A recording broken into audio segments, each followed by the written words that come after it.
আজকে ইফতারে এই সিম্পল চিজ রোলটা কিভাবে মেক করলাম সব কিছু নিয়ে থাকছি এই ভিডিওতে। হ্যালো এভরিওয়ান, আসসালামু আলাইকুম। This is Mehrunnesa Mithila. Welcome to my YouTube channel and Facebook page Mehak design. আমি কিন্তু এই চিজ রোলটা ফার্স্ট টাইম ট্রাই করলাম। তোমরাও চাইলে ঘরে থাকা সিম্পল কিছু উপকরণ দিয়ে এইটা ট্রাই করতে পারো, অনেক বেশি মজা হয়। আমি এক্সেপ্টও করি নাই আমার ফার্স্ট টাইমে এত ভালো হবে। ফার্স্টে আমি আলু আর ডিমটা সিদ্ধ দিয়ে দিয়েছিলাম, আর সিদ্ধ হওয়ার পর আমি ডিমটা ছিলে নিছি আর আলুটাকে ম্যাশ করে নিয়েছিলাম।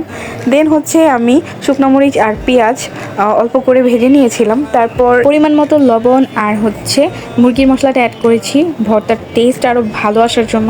দেন একটা গ্রেটারের সাহায্যে আমি এখানে ডিমগুলা গ্রেট করে দিয়েছি আর সব কিছু একসাথে ভালো করে মিক্স করে নিব। এই পর্যায়ে তোমরা চাইলে কিন্তু চিজটাও অ্যাড করে নিতে পারো। আমি চিন্তা করছি যে আমারটা ভালো হয় কিনা, দ্যাটস ওয়াই আমি আর অ্যাড করিনি, কারণ প্রথমবার আমি বানিয়েছি। চিন্তা করেছিলাম ভালো যদি না হয় তাহলে এগুলো ওয়েস্ট, এই জন্য সব কিছু অনেক সাবধানে ইউজ করছি। রোলের শিটের জন্য আমি এখানে আটার মাধ্যমে একটা ব্যাটার রেডি করে নিচ্ছিলাম। আর এখানে কিন্তু আমি নর্মাল পানির মধ্যে হাফ টেবিল চামচ আটা ইউজ করেছি। আর এটা কিন্তু আমার হাতের সাহায্যে একদম ভালো মতো চেটকে মিক্স করে নিয়েছিলাম, যাতে কোনো দানা দানা ভাব না থাকে, তাহলে শীতটা কিন্তু ভালো হবে না। আর দেখো তোমরা কোয়ান্টিটি দেখে বুঝতে পারছো, একবারে অল্প পরিমাণ বানাইছি যাতে ওয়েস্ট না হয়। আর বেশি লিকুইডও রাখিনি, বেশি ঘনত্বও রাখিনি, মানে মিডিয়াম একবারে। তোমরা কিন্তু হাসবা না আমার শীত দেখে, মানে আমি এটা ফার্স্ট টাইম ট্রাই করতেছিলাম আর একটু 19-20 হবে, এইটাই স্বাভাবিক।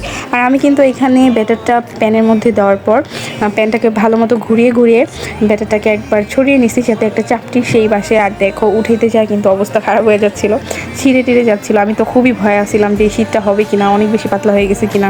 আর শীত যত পাতলা হবে ততই বেশি মজা লাগবে খাওয়ার টাইমে, আমি বুঝতে পারছি। আমি এখানে বেশি না 4 থেকে 5-6টা বানিয়েছিলাম শীত। আর এইটা দিয়ে কিভাবে আমি রোলটা করছি সেইটাও তোমাদেরকে বলে দিই। ফার্স্টে আমি সমান একটা প্লেট নিচ্ছি, দেন হচ্ছে 2টা শীট একসাথে বিছিয়ে ওইটার উপরে টমেটো সস, দেন হচ্ছে আমার ভর্তাটা দিয়ে দিছি। তারপরে এখানে মোজারেলা চিজ গ্রেট করে বেশি পরিমাণের অ্যাড করেছি। তারপর ওইটাকে ফোল্ড করে এইভাবে রোল বানিয়ে নিছি। আর এইটা হচ্ছে আরেকটা, এখানে কিন্তু 3টা শীট লাগছিল মানে এই রোলটাতে।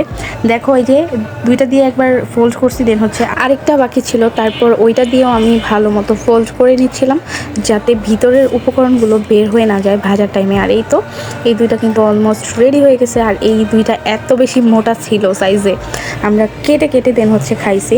আর আমার হাজব্যান্ড, আমার শাশুড়ি সবাই অনেক বেশি পছন্দ করছে। আর আমি মনে মনে বলতেছিলাম আরও বেশি বানালে ভালো হতো। যাই হোক, এইখানে কিন্তু আমি তেলটাকে একদম হাই হিটে গরম করে নিছি।